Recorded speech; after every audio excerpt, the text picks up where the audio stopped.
Everyone, welcome to another exciting edition of Words, Images, and Worlds. Always delighted to be talking children's literature and pop culture storytelling from comics to pulp magazines. And on this episode, delighted to be talking with artist creator Douglas Klauba. Hello. Douglas, hi, thank you for joining. Thanks for having me. A Looking forward to pleasure. talking to you. Yeah. Yeah. From this vantage, I'm looking onto your drawing table, so I'm curious what is on the art table at the moment, actually. Um, I am preparing to start a new cover for writer Craig McDonald for Hmm. his latest novel, a pulp adventure novel, and I should have it finished by the end of the week. But I'm in between a couple of things. Had some water seep into my studio space about 3 days Uh, ago, so everything is kind of pushed around, and I'm trying to dry the floors so I can actually work again down here. But yeah, but right now it's just a piece of uh, masonite board that I tape a painting to, and then I'm able to switch the masonite boards off the actual drawing table as if let something dry, and then I can grab another piece that I'm working on and work on that as well without nice. going to a different table. So it's a good setup. It's the one I've been working with for a while now. It works well for me. Yeah. No, you've worked on covers for Craig McDonald before with Mothman, I think, and Yep. Blood Ogre being another one of those. That's So, right. Yes. yeah, lots of supernatural and pulp-oriented storytelling. And then you've also created covers, I believe, for Zorro titles, as well as the world of Edgar Rice Burroughs. Yes. Uh, I'm heavily into Edgar Rice Burroughs at the moment, or I have been for a number of years now. So yeah, Tarzan, John Carter of Mars, mhm. Pellucidar, and I've got another new Edgar Rice Burroughs universe a title that I'm working on, which is kind of like a continuation of Carson of Venus. That I'll be starting that in a couple of weeks as well. So yeah, there's a lot going on. But yeah, Edgar Rice Burroughs is I'm pretty heavily into that. I just finished something up for Win Scott Eckert and Meteor Mhm. Press for Mhm. Philip Jose Farmer's work, and like I said, Craig McDonald. I'm doing something right now with that. Yeah, there's a lot of stuff going on. So Yeah, it's the for way I like sure. it. Yeah, Yeah, no, you also create in children's book covers. I You have. collaborate there, illustrations, and then I believe you've also worked on books by Max Lucado, or at least a book. Is that right? I I worked on one book with Max Lucado. I worked on some illustrations for a short story for Max Lucado, which just appeared in a teens magazine. Hmm. Well, if I could remember the name of it, I would. Oh, Breakaway magazine. Um, and yeah, so two uh, children's books, probably still in print, maybe out of print, and then did some paintings for some anthology children's books collections. Nice, nice. And yeah, worked in that market, some Narnia work, um, and yeah, it all started out, when I got out of art school. Um, I got right into advertising illustration, but on the side, I was pursuing children's book illustration. That's something that I really wanted to get into at that time. Never really took off for me in that regard. I got really heavily involved in advertising illustration. This was back in the late 80s, 1980s, and I was doing pretty well with it in the Chicago area. Um, Working on posters and different ad campaigns and brochure work. Some of that work kind of led me in front of art directors that were working with superheroes, like for some of the Universal Studio theme parks. Nice. And they were interested in me having to work with them on some of those illustration campaigns, but because I didn't have any superheroes in my portfolio, it was hard for them to hire me. My agent at the time, who was out of New York, said, if you want to start devoting some more extra time on some superhero work, this could be pretty good for you. And I Hmm. thought, no brainer for me because I was a lifelong comic book reader. Oh. Comic books at that time was more of a hobby for me and not something that I was pursuing commercially or professionally. And I just started developing some more heroic type of illustrations that kind of went off into that area, and which really piqued my interest more in pulp illustration. So I really started realizing I was much more attracted to the golden age comic book work and Hmm. pulp Hmm. illustration. So I started working on some projects and some personal paintings just for my portfolio that led to more something that a client described as heroic deco, which Hmm. kind of tied in a lot of my interest with Art Deco, Art Nouveau, WPA art, which is heroic in a lot of sense, and then tied that in with some mythology and then some pulp art. So that kind of developed into a full-fledged portfolio at that time. So yeah, Wow. that's where it all really started for me. Yeah. Oh. I'm always interested in hearing how people kind of get connected to reading, get connected to storytelling. So it sounds like comics were a big part of that for you. Yeah. Yeah, lots of heroic figures. Yeah. I was actually a monster kid. Uh-huh. Everything to do with monsters. Loved the classic Universal horror films, the classic Hammer horror films, and everything in between. So I was an avid reader of Famous Monsters of Filmland. And most of the comic books that I was really collecting at an early age were monster comics or like House of Mystery or Marvel's Tomb of Dracula or Werewolf by Night, that sort of stuff. And I was an avid reader. Um, I was really into adventure books like Three Musketeers, Robin Hood, Count of Monte Cristo, Treasure Island, and with the illustrations by N.C. Wyeth, which again was a very early inspiration for me as well as a young visual kid. That's Mhm. kind of where I was at. Yeah. So from there, I saw classic comics, which is something that my father and my uncles read when they were kids. So they would tell me about these classics illustrated when they had the Frankenstein, they had Dracula, Hunchback of Notre Dame, Mhm. Mysterious Island, Time Machine, all of that. And all of a sudden, I started really picking up comic books as a form of reading and communication and just visual excitement. When I started running out of things to read, including collecting Warren magazines like Creepy Eerie and Vampirella, um, that's when I started to pick up some superhero comics. Um, one of the very first superhero comics I picked up was probably Batman with Man Bat, Mhm. um, Spider-Man with the Molten Man on the cover. And then from there, I was really just I fell into superhero comics from there. I fought it off for the longest time. I still remember as a young kid going, I'm not going to read superhero comics. That's only monster stuff for me.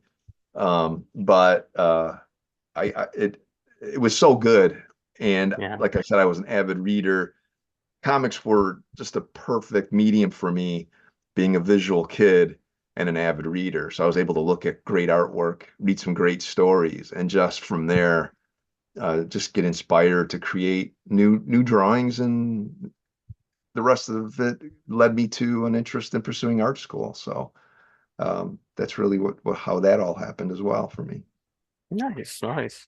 Yeah. When you're creating a particular visual world, and I'm just thinking, I think the most recent piece that you did that I was looking at was the one of the Zorro covers. Uh, Curious about how you kind of go about getting that inspiration and uh, how you kind of approach what you do with those. Well, for something like Zorro, or anything like that that was probably published by Moonstone, Mhm. Moonstone Publishing. Being a close friend with Joe Gentile because I've worked with him for a number of years on a lot of their up and coming books. Um, Joe would basically say, just give me something that grabs their attention. Hmm. And I kind of dive into the character a little bit and, symbolically, what would balance a visual with Zorro, with the costume, with what kind of hero he is or Hmm. she. And from there, just kind of think symbolically where I can bring an element in. And that's like one where his back was turned and his sword was down. And then I brought some fire into the foreground. I just felt like that was something that visually, while it wasn't very dynamic of a pose, it was pretty straightforward and kind of went along with some of the stuff that Moonstone wanted for their covers. Hmm. Um, Something that would kind of last a while. It wouldn't be just something that might not become outdated pretty quickly, as far as something dynamic might not have as long of a memory on an image. So I'm really going for, um, compositionally very simplistic shapes. And that's something that I picked up. Um, it's something that clicked with me early on while I was studying illustration at the American Academy of Art and later at the Academy of Art College. So that's the sort of thing that I feel grabs the attention of somebody looking at a cover or the character and then just becomes nailed to it. Hmm. Hmm. And yeah, and I like playing with light as well. That's a very big key factor for me. I like shadow and light. Yeah. Well, any particular collaborations along the way, any particular experiences that you've had that have been some of the best? Um, that was that question that you said, that's a tough one. I've had some really wonderful collaborations, and it goes back to my own self, my character. I've always liked creating with other people around me, starting at a very early age. I was lucky to grow up with some other like-minded kids in my neighborhood. I met a friend of mine when I was 10 years old, and we're still Mhm. very close friends. And we used to create stories together and create comic books together. Another friend, we would print fanzines in his mother's basement. We would draw Doc Savage stories and then print them out and try to sell them to people in the kids in the neighborhood, and go to a local comic book convention and try to sell them at our table. Um, and then that led to filmmaking, so another collaborative process. And then I got into art school and learned how to collaborate with other students like myself. And I felt that was really, really exciting for me because I was really in touch with a lot of other, again, people that were just like me that wanted to create, wanted to draw, wanted to paint, wanted to explore, wanted to find new things. And the curiosity was building and building and building. Got into advertising, worked into an illustration studio that serviced Chicago area advertising agencies and design firms, collaborating with not just the studio people around me, but also art directors and creative directors. And just I find working with collaborators a really wonderful time to listen how other people think and create. Mhm. And that kind of gives me another perspective in my own thoughts. When I started doing comics, um, you know, I started working with Moonstone right off the bat, and that just kind of, you know, they we found each other at a great time, and listening to Joe here, listening to him tell me what he wanted for his covers was something that I really wanted to do. Hmm. Um, so that was a great collaboration. Uh, Becoming friends with Alex Ross because he's a local artist. Hmm. And we had many mutual friends. And then he saw that I was creating black and white stories for um, an anthology with Moonstone at the time. And, his conversation with me was, is this something that you're interested in doing? And I'm like, oh, I've always been interested in doing it. And he's like, let's work on Project Superpowers together. And Hmm. I want you to do, I have an idea where I'd like you to do this part of the story. And, collaborating with him, we worked on photo references together. So I got to watch him shoot photographs of a model that we were both going to use for our work because we work very similarly. Um, Him going over my layouts and then discussing other ideas for those layouts and coming up with what I would eventually end up drawing. And that led to other collaborations with Project Superpowers and Alex Ross. Um, that was an interesting collaboration because he was ended up being a really great friend of mine, someone who I respect, and someone I felt like, wow, I only wish I could have part of his creative energy that I Hmm. used to watch him draw and paint and create some of the most wonderful things. Unfortunately, a lot of art directors in that industry thinks, well, if you're working with Alex Ross, obviously you're kind of like another Alex Ross. And I was far from it. And that led me to totally push back on that. It's not something that I wanted to do, and Hmm. not something that I wanted to be. I mean, I did not want to do the same kind of work that he was doing. I felt like he was doing it. I did not want to do the same work, and publishers only wanted that work. Hmm. So I just moved along. Yeah. I worked with my favorite illustrator and mentor, Thomas Blackshear. He's a Hall of Fame, Society of Illustrators Hall of Fame illustrator. I worked with him a number of years ago, and that was a wonderful collaboration between him and I. And it's something that we had been talking about, and it's something that we still talk about. One day we'll work on a piece together. So I love collaborations. I recently collaborated with one of my old friends that I grew up with, who created the show Sugar for Apple Hmm. TV, Hmm. and I designed and illustrated some movie posters that were on set that they filmed. Oh, So cool. he fed me titles for some of the films that he wanted me to create movie posters for.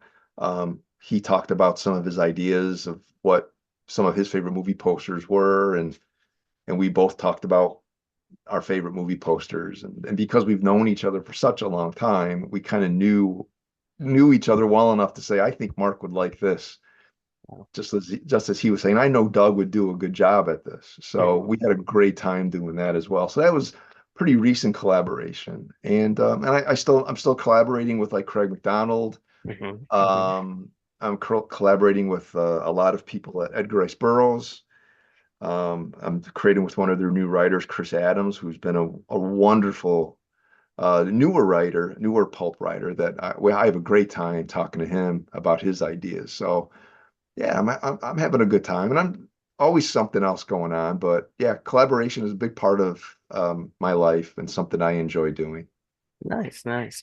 I'm editing a collection that looks at pulp characters, and I was going to take a question in here of what you feel like the draw of pulp is for you. What is it about that particular kind of storytelling, those story beats that sort of captures your attention? Oh yeah, it's such a loaded question. Yeah, that's a really good one because people have always said that I do well at doing pulp characters, but they've never really asked me what is it about pulp that I like. As far as I'm concerned, what is what is there not to like about it? Hmm. Hmm. It's really the origin of comic books. Yeah. It's the very early stages of superheroes. Probably maybe even a much more believable um, outlook on what a hero is. A little bit more human way of looking at them. I kind of like the wrinkles. I kind of like the capes. I love the noir aspect of it. I love the shadows. Like I said, I love light and shadow. As far back as I can remember, I was interested in comics and monsters, and because in a lot of the old monster magazines that I was reading at the time, pulp was always in there. There was Mhm. pulp collections being advertised. The Shadow or Doc Savage was always featured in these monster magazines. Flash Gordon was always a big representation of what a pulp hero would be. Mhm. So, you know, Flash Gordon was really probably the very first hero that really I gravitated toward, much earlier than Batman or the Phantom. Mhm. So, I really like that aspect of like science fiction being that world, or horror or crime being that world that these characters are in. Mhm. Mhm. In comics nowadays, it's what is the hero doing in his world to me, so well, I love the colors. The colors were always kind of vibrant and offbeat, much more than, you know, comic books have turned out to be. Um, Pulp isn't as slick. Mhm. A lot of the pulp illustrators of the day were kind of doing pulp covers and pulp illustrations only in between jobs and waiting for calls from the slick magazines, which would pay more and offer much more respectable, um, at the time, more respectable assignments Yeah. instead of the lurid or violent or just high adventure kind of stuff that pulp illustrators were ended up being known for. So yeah, there's a lot that I like about pulp and pulp artists and pulp characters and pulp stories. And that's probably just a little bit of what I think about it. Um, but Yeah. that's really it in a nutshell. Love it. Love it. Thanks for answering a question that wasn't on the list. It just came to me as we were prepping. That's fine. Um, so final question that was on the list, final thing to tackle, and then we can mention anything else that we might have missed. And that is places where people can go, of course, to find out about your work, to follow along. I believe you have a website that's out there. Yeah, I Uh, have.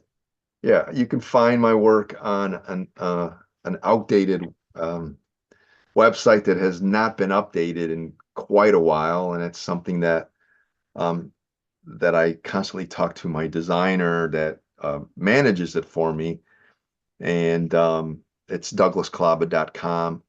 Um, I would recommend following me on Instagram, which is at Douglas Klauba.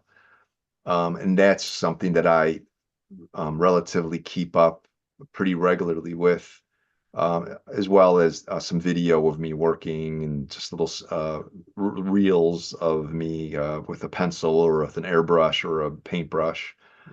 Facebook, find me on Facebook. There's a couple of them on there, Douglas Klauba Artworks, or just my personal page, Douglas Klauba, which is a little bit more direct to me. And I find that keeps me busy enough.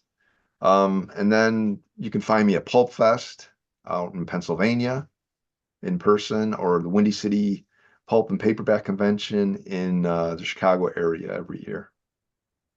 awesome, awesome. Well, did we miss anything that you'd like to mention before we close? Um, I know you have projects on the way. yeah. Well, one of the things, as far as collaborations go, we were talking about collaborations. I'm currently working on a project all on my own, which I find it a little bit of me doing all the heavy lifting, meaning Hmm. I'm creating the story, I'm creating the world, And these characters that I've developed a number of years ago that have been sitting around, I've had my false starts with. I've gone a little further with some of the stories, and then they kind of splintered away. But it's something that I'm currently working on, and it's a pulp adventure that's a bit all ages, um, and maybe something that I would have enjoyed as a 10-year-old boy, finding something that is not like anything else that's out there. So I'm going to continue working on developing that. I'm doing a number of drawings at the moment, in between other projects, and I'll be doing a number of paintings, and then I'll start putting the story together as I move along with that. But it's going to be an illustrated book. It won't be a graphic novel. There might be some graphic novel or sequential pages involved, but at the moment, it's almost like just an illustrated book with black and white illustrations as well as full color illustrations. So that's something that I'm hoping that I can have finished next year. Very cool. Very cool. I'll be looking for it, and perhaps a follow-up conversation about that project as well. That'd be wonderful.